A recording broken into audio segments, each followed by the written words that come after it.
every Dan here. Today we're going to talk about my model railroading pet peeves. Pet peeves are like things that you just hate. I got inspired to do this because I know this guy, Brennan Miller. He does fishing videos, and he did my fishing pet peeves, and I thought it was hilarious. So I decided to do my model railroading pet peeves. So without further ado, let's start with the first one, which is people who say engage. Please stop existing. N scale. It's N scale. That's just how everybody says it. It's not engage. The next thing is people who say Manitoua, and also people who say Tycho Mantua. I know it's a common thing in this community, but Tycho Mantua is just Tycho. Anything that says Tycho Mantua, it's still Tycho. There's no difference. Tycho is literally the Tyler Corporation. And Tyler was apparently someone, I believe they were related to the person who owned Mantua. It was brothers. I don't exactly understand it. But there's also the phenomenon known as Manitoua. For some reason, there's a small group of people that decide to add an extra A into the word. I'm not calling any names out, but that's not how you pronounce the word. It's Mantua. Everybody else that I know says Mantua. Not to offend anybody, but that's just how it's pronounced. The next thing is ridiculous eBay listings. New in box, old vintage Athearn miniature HO train RR railroad engine. Like, I just can't help but laugh at these. Like, these ones, the Tycho ones, they're trying to sell like a Burlington for like $40. And also that, who is in their right mind is going to pay $50 for that? And then look at this, a Tycho 10-wheeler. I mean, look at the state that thing's in. It's $50. And then best of all, a Chattanooga for $70. That is insane. And then the midnight special, it's 100% tested and refurbished, people. Don't forget.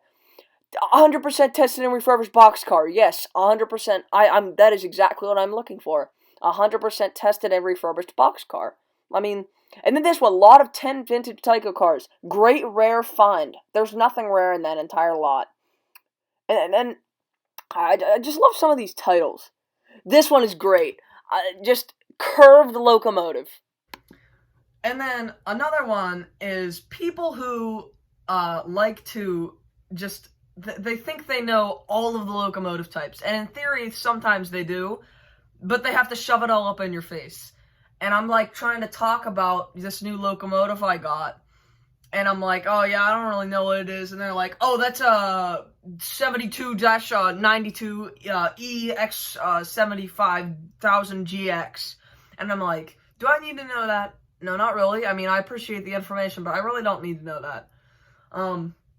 But people who want to share, like, history on stuff, that's fine.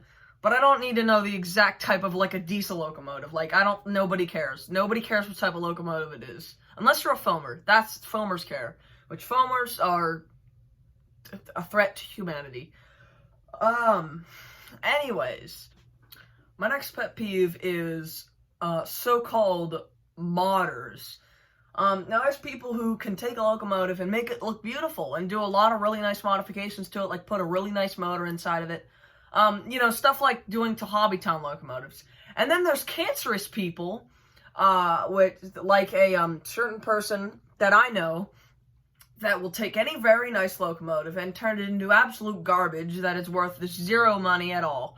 We'll take random locomotives and chop them up and turn them into abominations. I actually know a few people that do this, and it makes me really sad because some of them claim that it's their stuff, like, and they can do whatever they want with it, and I understand that, but nobody wants to talk to you, and that's just, what is the purpose? Like, I don't understand. Why do you have to just kill models? That's just terrible. Like, there's no point. There's no point. And half of the stuff that these people do, it never works. And it's really upsetting to see stuff. I mean, it is their stuff and they can do what they want, and I understand that. But at what point are you just not even experimenting or anything? You're just you're just ruining stuff.